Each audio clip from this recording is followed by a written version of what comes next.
pertumbuhan ekonomi baru kita ciptakan. Dan yang kedua adalah kita harus mengatasi bagaimana caranya defisit transaksi yang saat ini, yang defisit transaksi berjalan ini sedang berlangsung. Bapak Ibu sekalian, artinya bahwa bagaimana impor itu jauh lebih besar daripada ekspor.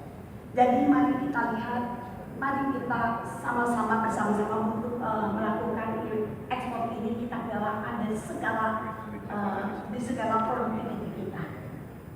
Bapak Ibu sekalian yang saya hormati, saya banggakan, di beberapa pengalaman beberapa negara lain, ketika negaranya dalam pertumbuhan ekonominya itu mengalami hambatan, maka selalu menengok kepada sumber pertumbuhan ekonomi baru, terutama adalah di bidang keuangan syariah. Jadi Bapak Ibu sekalian, kita bisa melihat misalnya Jepang yang telah menjadikan industri halal.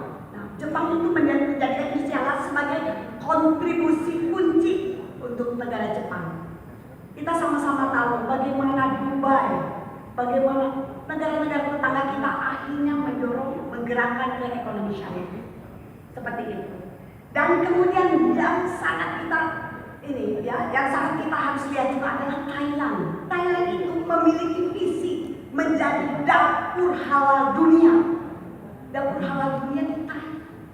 Padahal di Thailand itu kan penduduknya tidak muslim. Artinya ini tantangan besar buat kita. Kita merasa kita harus melakukan bagaimana itu caranya.